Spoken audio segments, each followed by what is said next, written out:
Hello, everybody, and welcome to our partner showcase, Breaking the Cycle, Empowering Eye Health with OpticAware.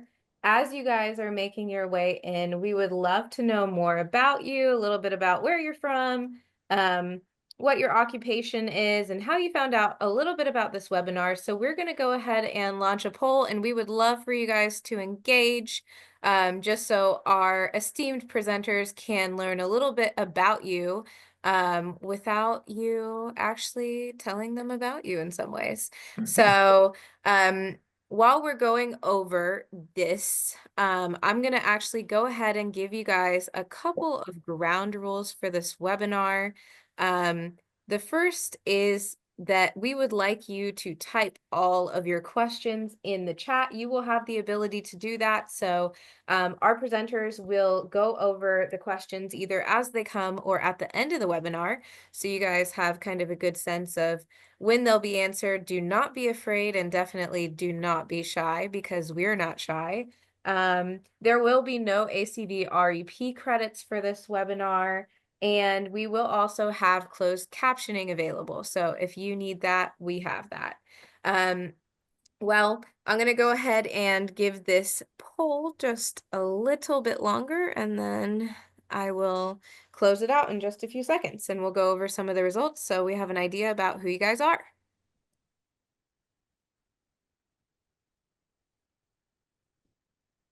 Alrighty, it looks like we actually have about 55% that are teachers of students with visual impairments or TVIs. We have some orientation and mobility specialists and some vision rehabilitation specialists as well. We do have also some parents who are in the crowd, so and also some others. So everybody, you are very welcome to be here. We're excited to have you. The majority of our people, I would say, are pretty well split. We have some people from the northeast of the US, about 18%, and the same for the southeast.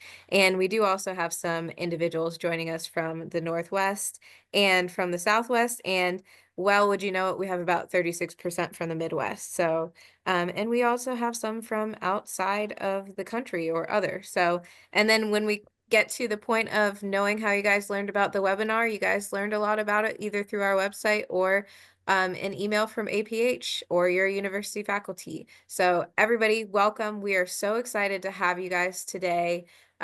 We love that you guys are joining us in this webinar, and then also that you are able to meet some of our various presenters who are showing one of our newest products at APH. So learning a little bit about it, what it does, and what the benefits of it. So without further ado, I'm going to go ahead and introduce our presenters for today. The first presenter that we have is Lee Huffman. And Lee Huffman is a low vision product manager for product development at APH. And he holds a bachelor's degree in communication studies. He has 20 years of experience in the blindness field, evaluating mainstream and access technology. We also have Lydia Smith, and Lydia is a product engagement manager at APH. She works closely with our product development team to build awareness of our work and mission, and in the field of blindness and low vision as well. So Lydia holds a BSBA in marketing from The Ohio State University and previously worked on APH's product development team for over 2 years before transitioning into product engagement. So Lydia has a lot of experience with this as well, and she will be a great addition to our webinar today. And of course, last but not least, we have Ellen Krupe, and she is the director at HabitAware and is a really passionate and mental health advocate with over 7 years of experience in, I hope I say this right, but trichotillomania recovery and Close enough. Trichotillomania. It's a trichotillomania. terrible word, and we'll talk about that in a minute. But keep going. Awesome.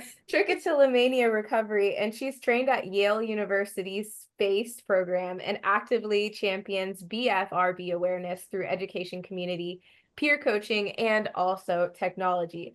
Ellen also plays a key role in creating OpticAware, a smart wristband designed to help individuals break the cycle of eye pressing by providing gentle and real-time awareness. So through her work, she empowers others to take control of their behaviors and find freedom. So we're excited to have all of you guys today as presenters, and we're really excited for you guys to present this to our audience. So without further ado, I would love you guys to take it away, and we'll start with our agenda.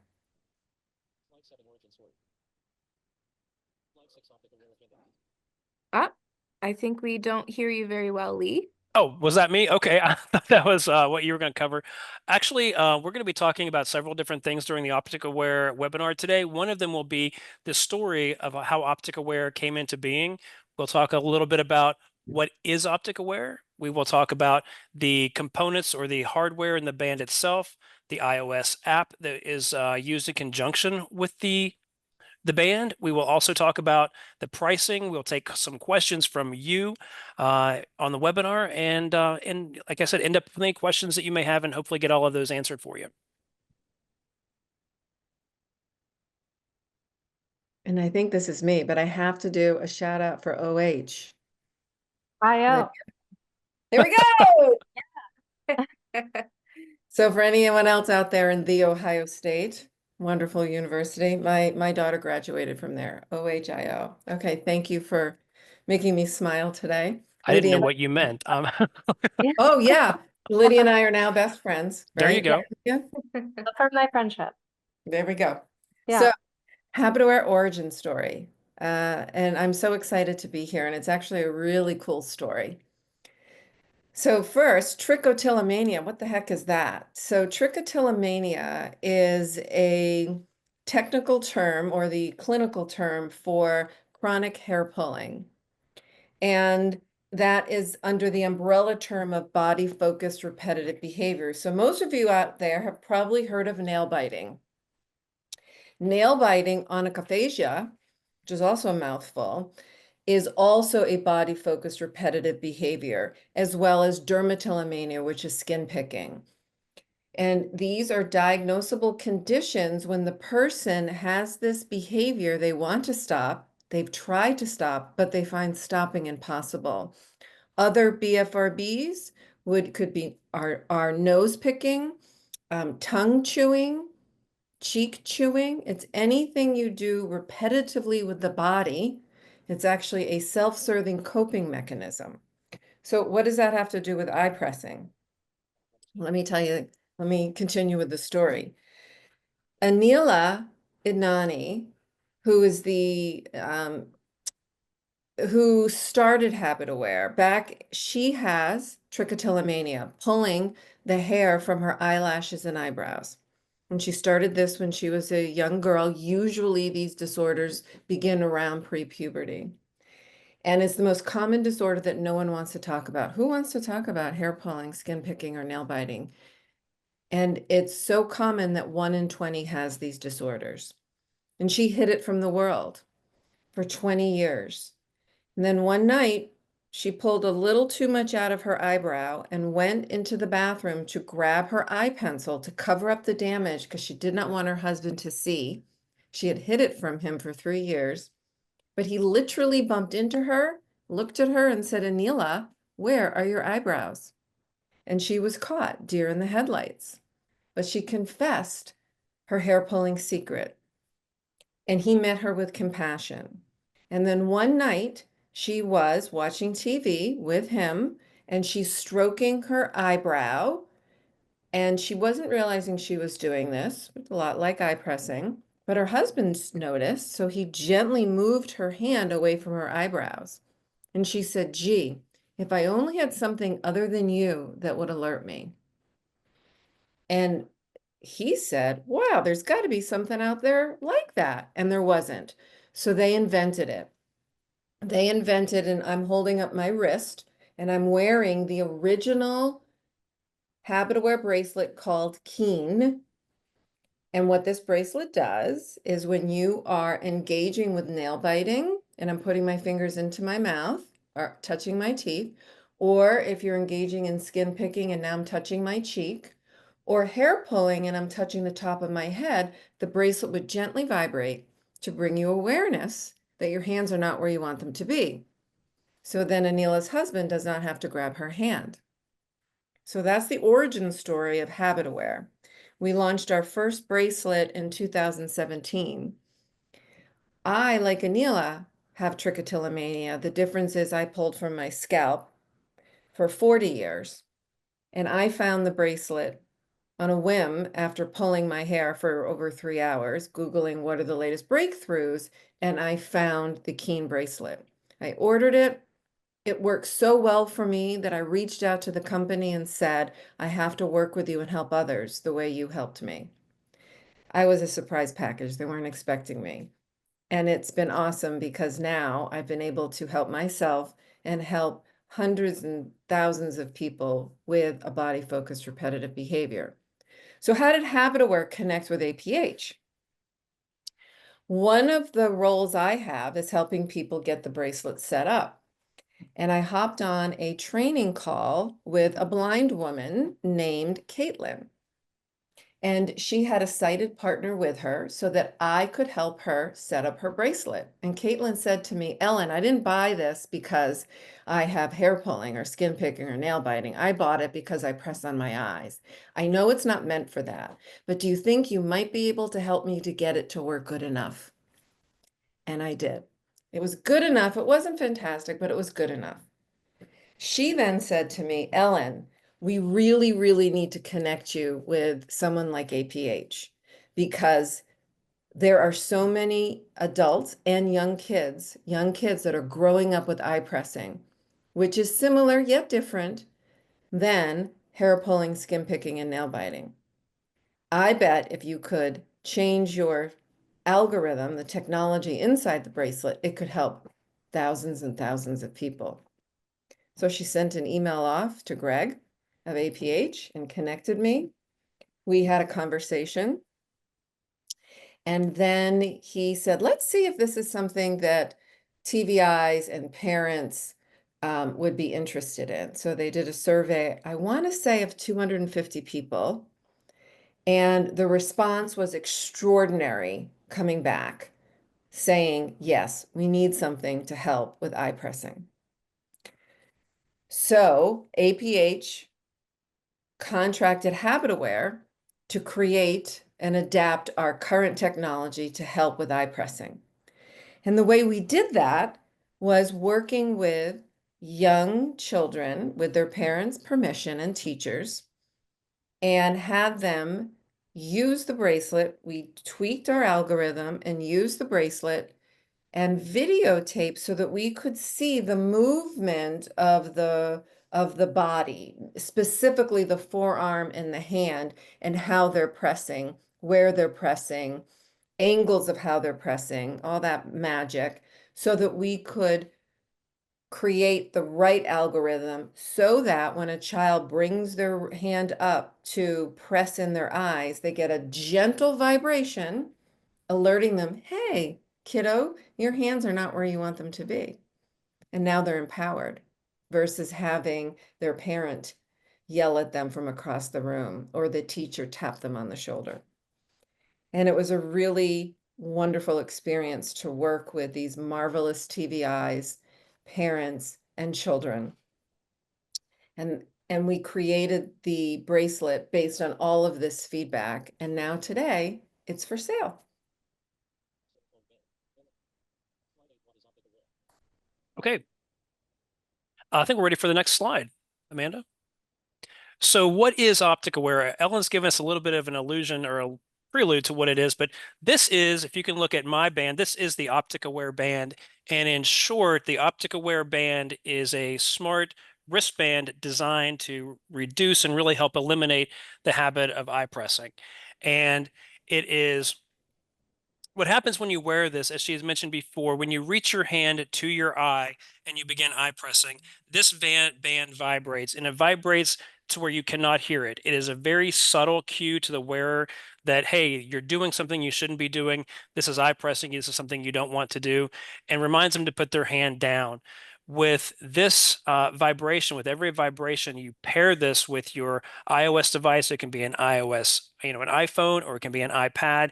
With the app on there, it allows you to track the vibrations, and whether that be in, noting whether it happens in the morning, whether it happens in midday or evening, what you do over time is learn the trends and triggers of what happens to make you eye press. So, for example, if you are eye pressing mostly in midday, maybe at 2 o'clock in the afternoon during algebra class, you realize, hey, I'm stressed. I don't understand how to do this. I don't know what to do. And I get a little anxious at that time and begin eye pressing. Once you realize over a period of a couple of weeks, those are a particular time maybe that you eye press more often, you may realize, hey, at that time, maybe I need a 5 minute break. Maybe I need to get a fidget to play with for a few minutes to refocus what I'm doing so that I don't continue the habit of eye pressing. So, really, it is the smart wristband that you do pair with the iOS app in conjunction with one another. You are able to recognize trends and change the habit of eye pressing. So, over time, it is a behavior modification tool. Yeah, That is the basis of eye pressing or that's that, being and Lee, aware. you did a fantastic job explaining that. I'd like to add a few things. Sure. Vibration feels like your vibration on the phone. So it's Hmm. it's it's very subtle. And what's lovely is that the bracelet is private and personal. It looks like a Fitbit. It's very sleek. So that it doesn't stand out.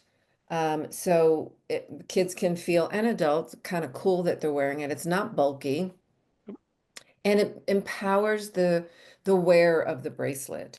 And I work with a lot of parents who will tell me, my child, and this is in the trichotillomania realm, my child is pulling out their eyelashes. I want them to stop, fix them. And I tell the parent, they're not broken. They don't need fixing. And it's the same with children and adults that are pressing on their eyes. This is a behavior that they have. They didn't ask for it, and there's nothing wrong with them. This bracelet empowers them to know that their hands are up by their eyes, and then they get to make a choice. It goes from an automatic unaware to, oh, yeah, my eye is here. Maybe I still want to press, but I'm going to press a different way. I'm going to press on my eye, on the bone, so I'm not hurting myself, or I'm going to make a fist. But it's a way truly of empowering the wearer to understand when they're doing this, because awareness is slippery. Very true. So we're going to discuss a little bit about the hardware of OpticAware, and to do that, I'm going to take my actual band off. This is the silicone band of OpticAware comes in two sizes. It comes in the small medium, which is what I actually have. This is the way it comes. The small medium, I have an average size man's wrist. This fits me and will really fit most of the customers who are looking for the OpticAware band. It will go much smaller, of course, to fit a small wrist of a child. We do have a large size available on our website for purchase. The band would come without the module, but just the extra large band, it is, I believe, $59. That is the first component of the hardware. The second component is the actual module itself is a little bit convex shaped so that it fits the wrist.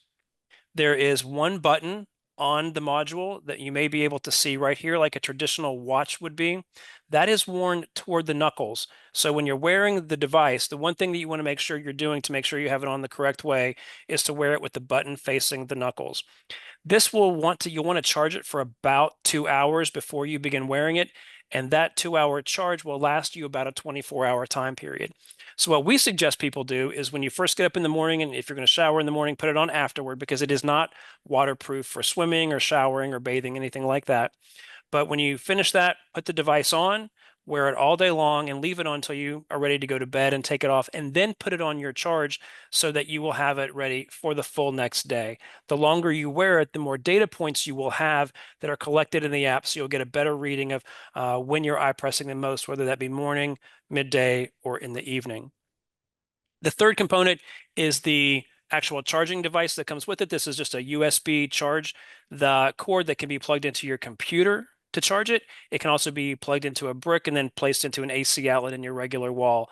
And so really these are the three components of the OpticAware band that really give you the result when you compare it to what you're using in the OpticAware app. I think we're ready for a poll question. Alrighty, it looks like we are ready for a poll question. So, for all of you guys, I'm going to go ahead and actually launch that poll right now.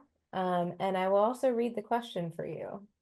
So the question is, what direction should the button on the OpticAware module be facing while it is being worn? A, facing the wrist, B, facing the knuckles, or C, it doesn't matter. And we will give this just a minute or two. And then I will go over the results and we'll have Lee let you know if you are right or if you're wrong. Okay. When should we give the result, or should we give the answer? Just wait a minute longer Okay. and I will end the poll and then we can go ahead and I'll repeat the question and you Okay. can tell everybody what the answer is. Great.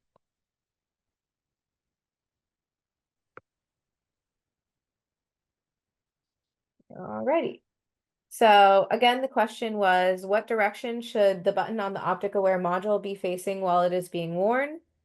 And A was facing the wrist, B was facing the knuckles, and C was that it doesn't matter.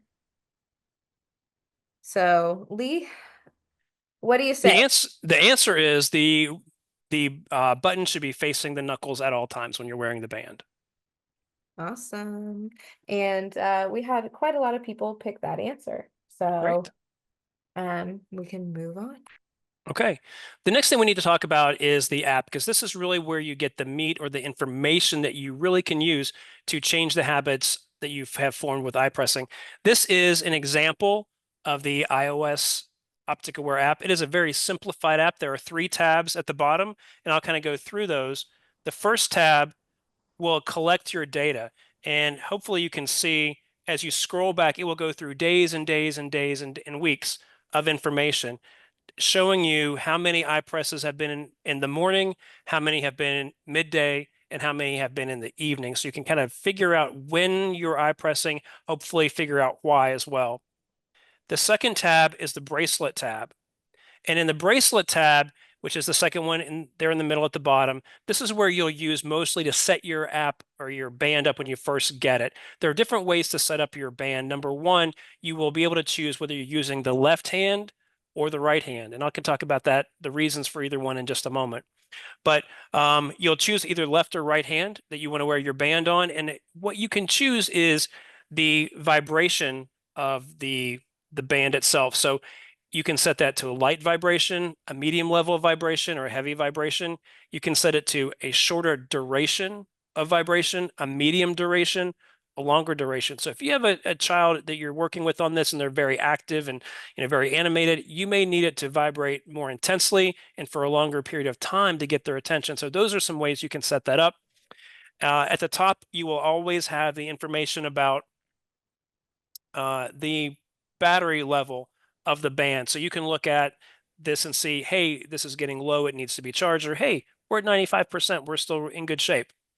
At the bottom of the bracelet tab will be the firmware version for your OpticAware band, as well as the serial number. So if you have anything that you may need to check with our customer experience team, you'll always be able to tell them the firmware version and the serial number of the band that you are particularly using.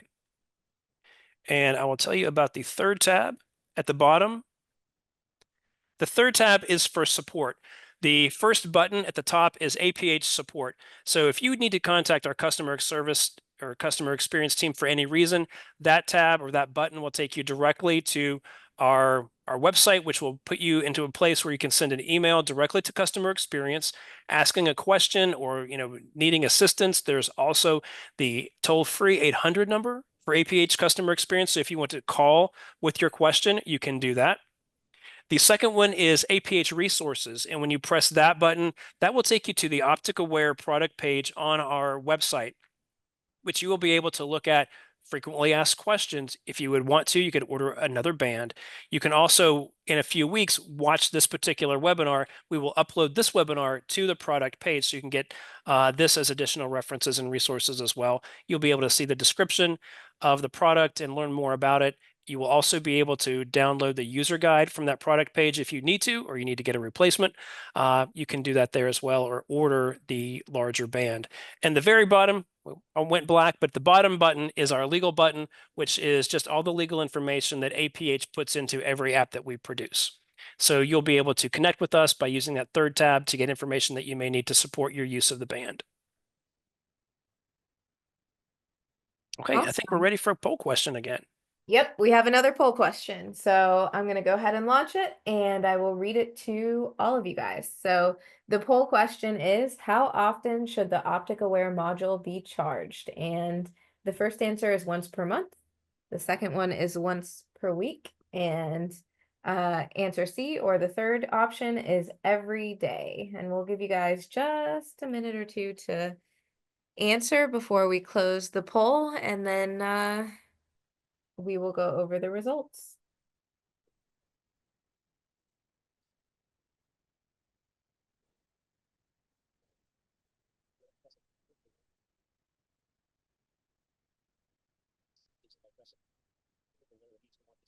Alrighty, I'm going to end the poll. So again, the question was, how often should the OpticAware module be charged? Answer A was once per month, answer B was once per week, and answer C was every day. And I will let Lee tell you if you were right or if you were wrong. The answer is the OpticAware band should be charged every day. It will hold a charge for 24 hours. So every day you need to charge the band before you start the new day. And again, the charging time is about 2 hours for a And full we had charge. 100% of people said that. So That's good great. job, guys. Great for paying attention. All right. Okay. I think the next thing we want to do is talk about who's the best candidate for the use of the OpticAware band. And really what we say is it can vary. For a guidepost we give around the age of 8.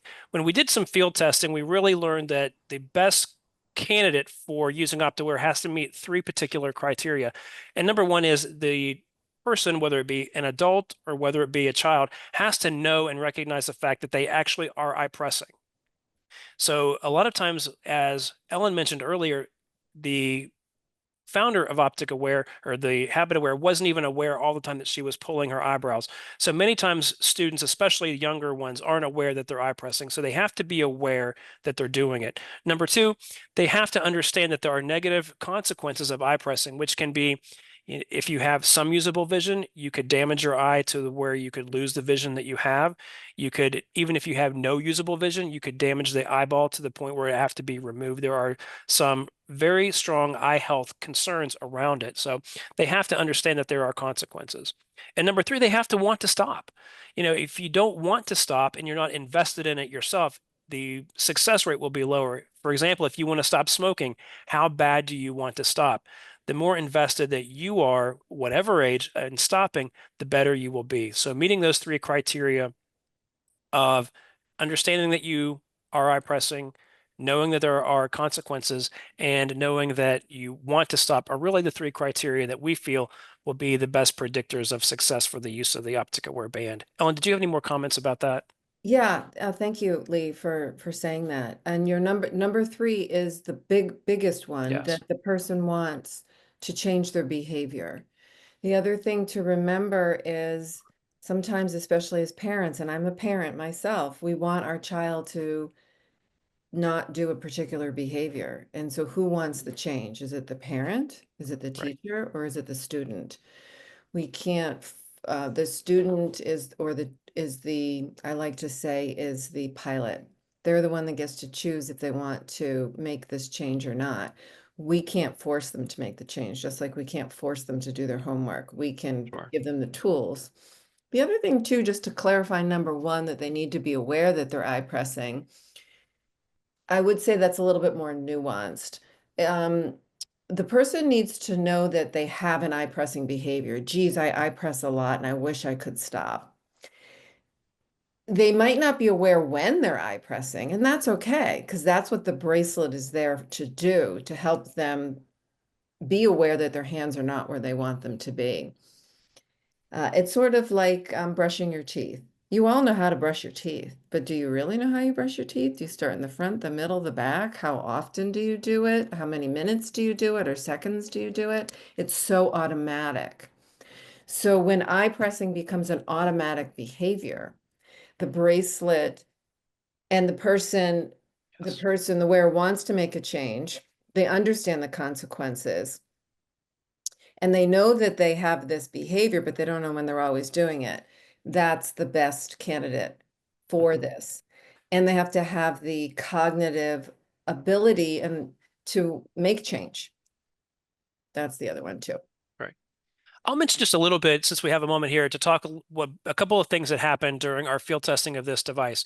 One of the teachers sent the device back to us fairly soon in the field testing process, and she just wrote back and said, the student that I wanted to use this bracelet was really not mature enough to use it. He was a class clown, and he would raise his hand a dozen times a day just to make his band go off so that it would be recorded, even when he wasn't eye pressing. So he was not really mature enough to get a successful result. So things like that did happen. Also, during the field testing, we had some students, if they chose to use their left hand to wear the bracelet, they would stop after a few days or a week or so, stop using the left hand to eye press, and they would switch to the right. And so what can happen in this situation is you either would need to move the band from the left to the right hand or possibly put a band on each hand. Now, what you can do in the app is you can nickname your bands if you have more than one. So you can name, maybe have the left for one band and nickname the right one right for the other one, so that you will know how they're eye pressing in with which hand. And so you'll get a collected number from both hands. So you'll know the total number of eye presses throughout the day from both of the hands that they're using for eye pressing. But that can happen. You can, at some point, they will switch hands and maybe need two bands to really collect the important data. And they do need to be mature enough to know what they're doing, like Ellen had described earlier. One of the questions we had from TVIs as well, TVIs are busy people and they can't be with the student every minute of the day, and a parent can't be with the student every minute of the day. So one of the question was, does the iPhone or iPad that you're using have to be in close proximity to the band and that to collect the data? And the answer to that is really no. So the teacher can go away. Maybe they have other students in different parts of the building where they're not in close proximity. But when they come in back in proximity with the band, they will sync with the module and the data will be collected. So it may not be collected at the moment, but when the band comes back in range of the phone and the app, that data will sync back together. So that's another question that we had as the field testing progressed. I think we're ready for another. Oh, and it does collect via Bluetooth. So one thing that you will need to make sure that you're doing when you're setting up your band initially and when you're using it on a daily basis is to make sure that the Bluetooth feature on the device is turned on. And I think we're ready for a poll question. All right, we are ready for our next poll question. I'm going to go ahead and launch it. And the question is, does the OpticAware band need to be close to the connected iPhone or iPad to collect eye pressing data? And you only have two options, yes or no. This is the easiest one, I think. I think it is too. We're going to give it just a couple of minutes and then I will close the poll and we will go over the results. All right.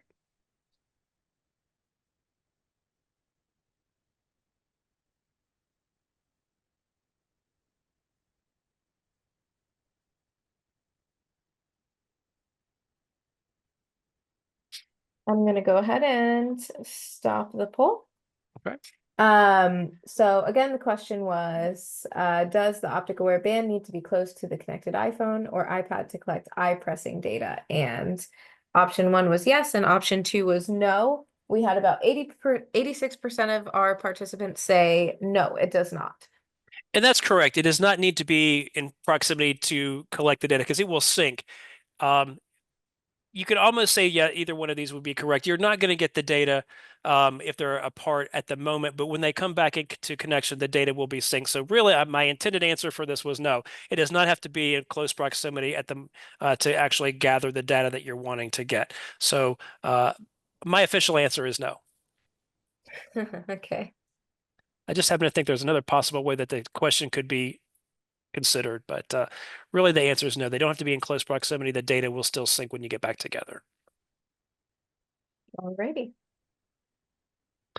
The last part of our presentation today will really be about ordering and pricing. This particular OpticAware band can be purchased at the APH website, and it is $199. It is quota eligible, so if you're purchasing with quota funds, it's completely a part of quota. You can go to aph.org, and in the search bar, just type OpticAware, and it will take you directly to our product page, and you will show you the link to download the user guide, which will walk you through step by step as to downloading the app.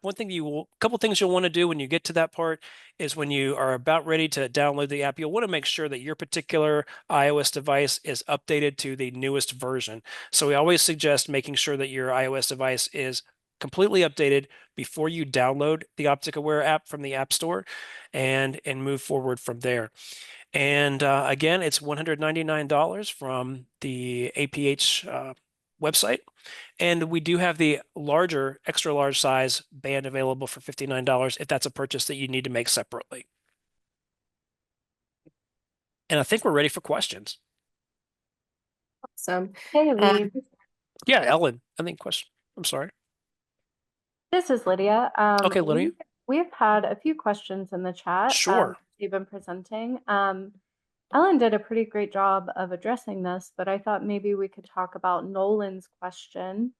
Are there any common misinterpretations of the bracelet?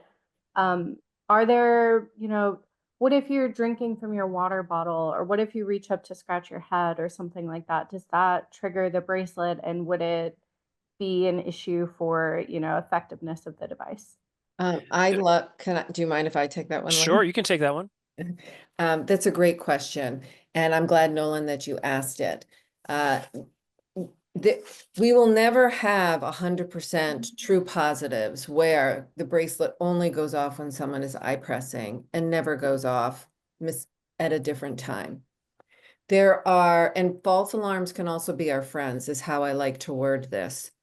So if a child or an adult is using the bracelet and they are resting their chin, their elbow is on the table and they're resting their chin in their palm, you could get some false alarms because the bracelet proximity is near the face. Same thing if someone is sitting in the car and they're leaning their elbow and then they're resting their head. I would consider those friendly false alarms. So whenever the bracelet goes off, if someone is touching their face or their head, that's a friendly false alarm, just reminding them that their hands are not where they want them to be. And I like to say that the vibration is a hug on your wrist versus a slap in the face, or whatever the child wants to associate it with. Now, there is a delay in the vibration, so it doesn't go off immediately. If someone went and just did a quick scratch and put their hand down, it shouldn't go off because there is about a 3-second delay. And I believe, Lee, they can even delay it further. There is an option for that in the app, if I remember correctly. There is. So they could delay it to 5 seconds. To eliminate when you're putting on your glasses or when you're scratching your forehead, but there will be some false alarms. There should not be a lot of false alarms, for example, if someone is eating or taking a drink, because we adjusted for that. But there will be some. So it's important for the parent, the child, and the teacher to know that there will be some false alarms, and they're nothing to worry about. And if you're getting constant false alarms, then you need to let us know. Thanks, Ellen. We also had a comment from Jackie in the chat saying, I have a student who is wearing the band and leans down to eye press as a workaround. And it reminded me of a comment that we got on social media about a parent, a mother whose son actually enjoys the vibration. And so what would you say to students who maybe don't care or even find the vibration positive? Well, that's interesting. I found the vibration positive. So I, in fact, would come up. So for my behavior with hair pulling, it was this. If you can see me, I'm just taking some of my hair behind my left ear and stroking it. I liked the vibration, so I actually came up and made it work. And I don't think there's anything wrong with that. Now, this person could, if they enjoy the vibration, press safely on their eyebrow without hurting their eye. I think it's kind of cool. But repeat the question again, because there was another part to that question. Sure. So Jackie specifically mentioned a student who leans down Oh, so yeah, that it doesn't record the instance of eye pressing, yeah, but he is still presumably eye pressing. yeah, yeah. Right. Well, that comes back to motivation to change. So someone, me included, could say, yes, I'm ready. I don't want to do this anymore. Sign me up. And then when it comes time to do it, I'm like, yeah, no, I like it too much. I'm not ready to give it up. So it's encouraging. It's really based on behavior change fundamentals. So what I do when I work with people is, how do you see yourself if you're not, and again, this is for nail biting, hair pulling, and skin picking, what would your life look like if you didn't have those behaviors? How would you feel? And I was getting to feeling more confident. So asking this child, how would you feel if you did this less? And it's not about never, ever, ever, ever, ever doing it. Right. It's about doing the behavior less. So could it be that the child comes up and does press, but presses once or twice and just for a short period of time versus pressing really hard for minutes or even hours? I consider that success. So when you're able to realize you're doing it and then putting your hand down and cheering on that success, it's like a bounce back rate. It's similar to someone doing sports. They're on the soccer field and they fall down. Are they going to just stay down and not continue? Or how quickly can they get back up and get back in the game? It's more about resilience. Lee, do you want to add to that? And I would just say that if the student is leaning down to do this, you might actually be time to pull them aside and have a conversation with them. And especially if they're cognitively alert enough and understanding enough of what's happening, and say, hey, listen, I noticed that you are bending down to do this and it's not capturing. And this is what we want to do when we wear this, is to capture all of these so that we can find triggers and make changes for your behavior as far as eye pressing goes. And just have a conversation with them about it. It could be something that would help move this situation forward. Thanks, Lee. I know that you touched on this in your presentation, but one question that I have had is, once you identify those patterns, what are some actionable steps that teachers and parents can take, either to replace that behavior or to give them the skills that they need to deal with stress? So Yeah. once you've identified the habit and the trigger, what's next? Yeah. And that's a great question. And let's say that the strategy might be different, and it is different at 10 o'clock in the morning than at 4 o'clock in the afternoon, because there could be a different reason for why they're doing it. Sure. So, and it could be stress, it could be boredom. It starts with awareness. You can't change what you don't know, and sprinkled in with that positive growth mindset of, yippee, I'm learning where my hands are, versus what's wrong with me, why can't I stop? And look at me, I'm learning. So it's the awareness and the mindset. And then it's making it difficult to do the behavior. So if someone was to quit smoking, you put the cigarettes in the trunk of the car, but you can't put our hands in the trunk of the car. So what else can you do in that moment?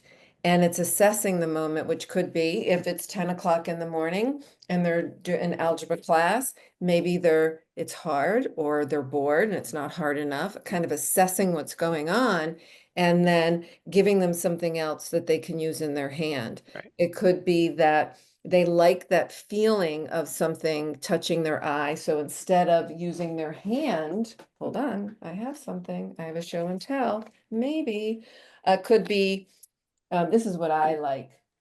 A little fur ball. I like to do this on my face, but you could do paintbrushes or makeup brushes, right? And they rub that on their face as a stimulus. It could be that maybe they have to go to the bathroom. Sometimes it's our body saying that we need something. Maybe it's time for lunch and they're starving, or they just got back from lunch and now they need to move their bodies a little bit. So it is kind of noticing and then talking about Yeah. What's possible? What could I do in this moment? The other thing too is noticing sometimes there's lifestyle changes that need to be made. So, for example, it could be that this child didn't eat breakfast or they ate, I don't know, Fruit Loops for breakfast. And so they're crashing at 10 o'clock. So maybe they need to have a protein snack, or they need to have a better breakfast. So it could be that they need to go to bed earlier, get more sleep, or they need to get outside and get more fresh air. It's It's like, very individualized. Absolutely. yeah. Oh, and I found it. I found my makeup brush, right? So I have a whole kit of things. And so it could be that maybe they just do this during class and I'm rubbing the makeup brush around my eyes.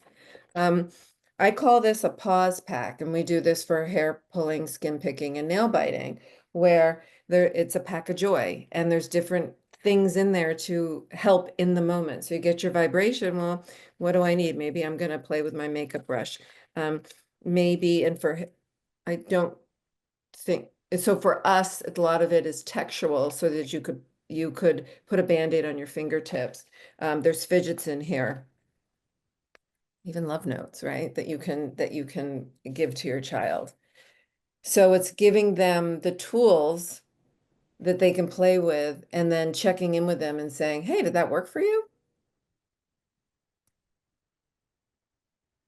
I hope that helps.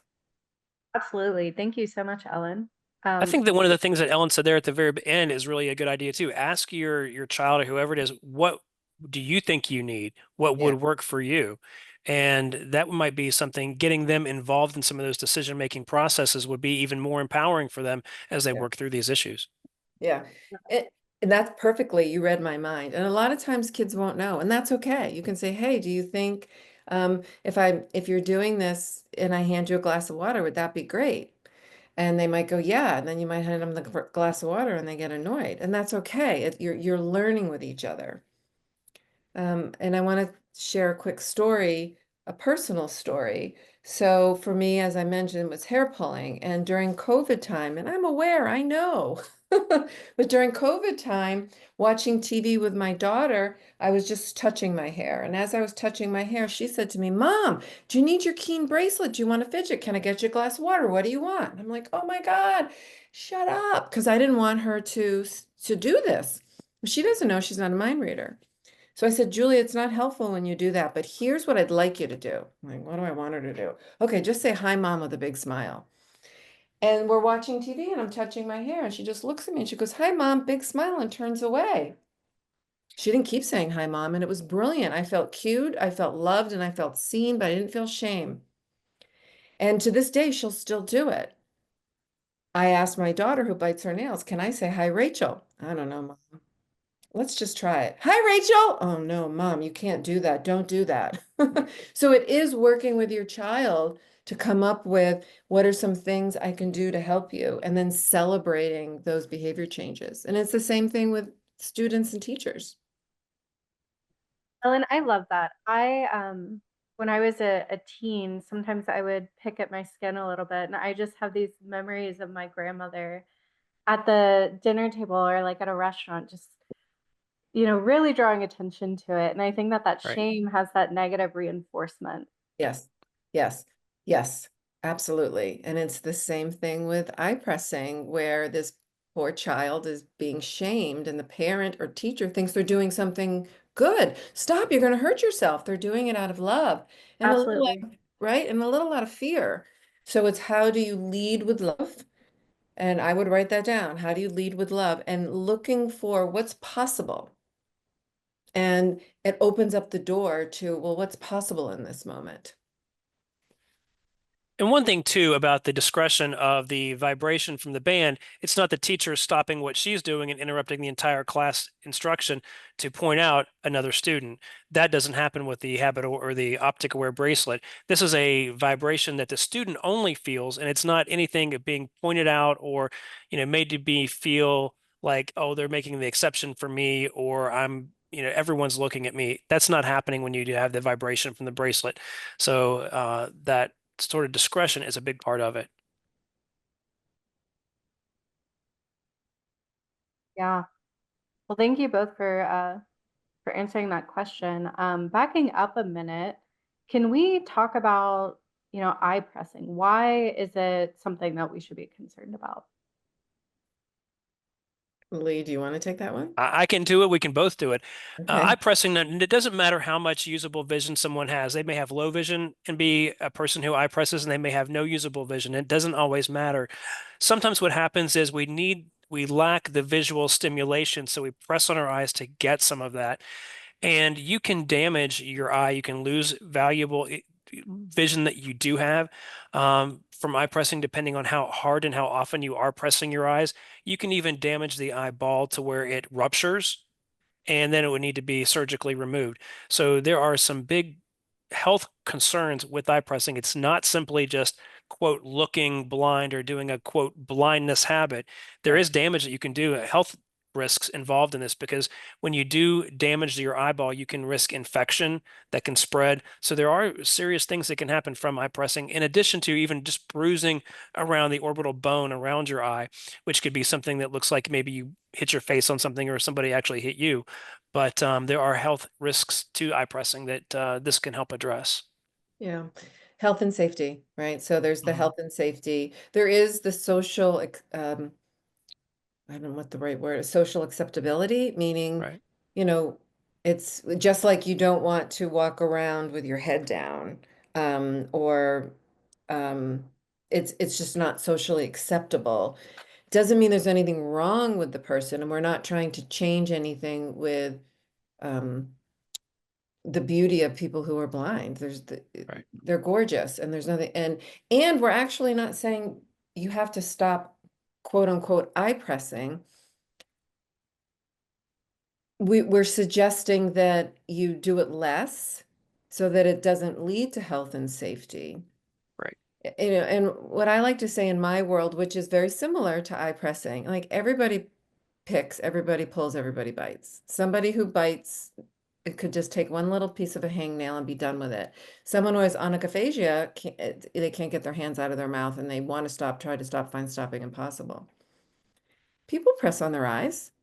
Everybody presses on their eyes. It's when they're pressing on their eyes and that's going to cause the health and safety that it becomes an issue. And the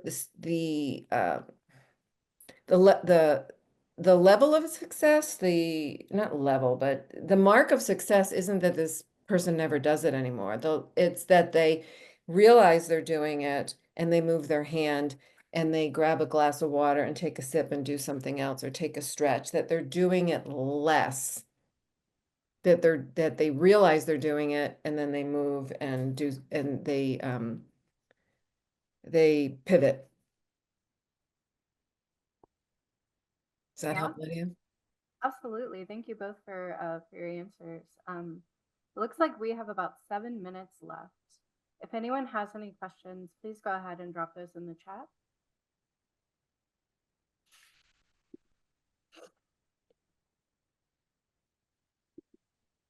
Quiet bunch.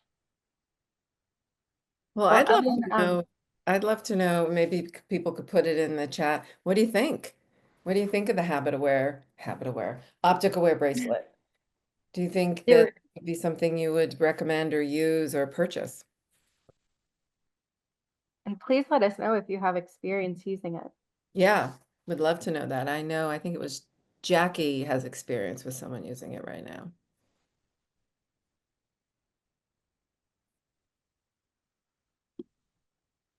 You No. might also let us know in the chat if you're thinking of making the purchase of the OpticAware band. What is your question or what is the issue that may be keeping you from actually making the purchase and going through with it? Is it the child wearing the band? Is it you're not familiar with how to download an app? Is the app a problem for you?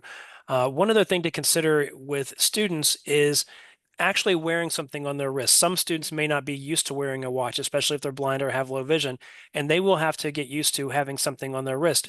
One thing you don't want to do is have it too tight or too loose. You don't want to make it uncomfortable for them. So as comfortable as you can make it on the wrist, the better result they will have. But just what may be the barrier for adoption for you as a parent or a teacher?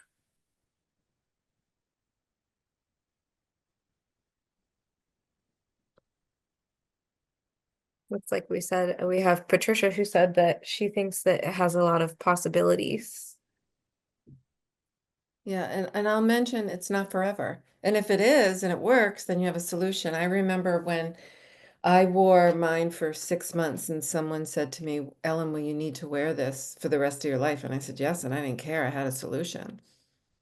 And then I realized 8 months in, I didn't need to wear it anymore. And that's to this day, I really don't need to wear it. My awareness, it's a muscle that you're able to strengthen. And I'm aware when I'm about to engage or have engaged, and then I'm able to pivot and do something else. So it's not forever. It really is it's their personal coach. It's sort of like if someone was to, I always use sports as an example. Um, that, if someone is learning how to kick a soccer ball and they don't have a coach that's helping them know that you're kicking it with your toe, you need to kick it with the side. Why is it not going in the net? Why is it not going in the net? Why is it not going in the net? Well, you need to kick it this way. Oh, now it's going in the net, but that feels awkward. I don't want to kick that way. Well, it's learning how to adapt a new behavior, and it's your private coach just cheering you on and letting you know when you're kicking the ball using your toe instead of the side of your foot. And I don't even play soccer, but I know that's one of the things that happened with my daughter. Thank you so much for sharing your personal experiences, Ellen. That's really, I think, helpful to contextualize. Yeah. And Jackie, I think very wisely added in the chat that she's going to talk to her student about how she would feel about just trying to eye press less. Yeah. Sure. Yeah. Yeah.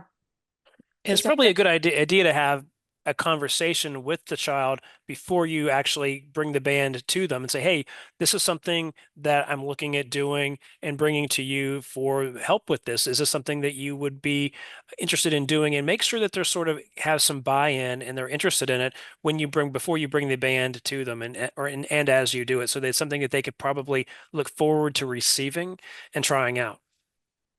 Yeah, and that's such a important point, is to make sure that the child wants to do it. Right. As another example, we do peer coaching for the behaviors I mentioned. And recently there's this young 13-year-old, parents signed her up, and she's not interested in stopping. She doesn't care.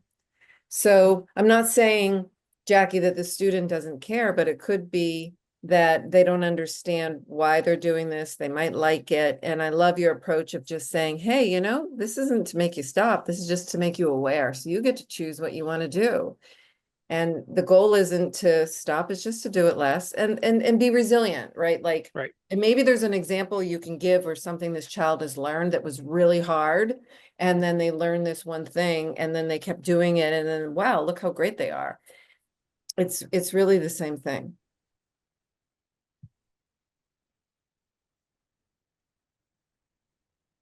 Well, awesome. If we don't have any more questions, we are really grateful that all of you guys joined us today, and learned a little bit more about this new product that we're offering. We're really excited about that. And if you guys have any questions, any further questions, you can always contact us at sales@aph.org, and we will direct you to the appropriate people if you have any questions about the product. And also, too, we can help get a quote started for you if you'd like to purchase the product. So we hope that you guys have a great rest of your day and a wonderful rest of your weekend. And of course, we will see you guys next time. Thanks, Thanks for joining us. Thank you. presenters, and thanks for joining us. Bye.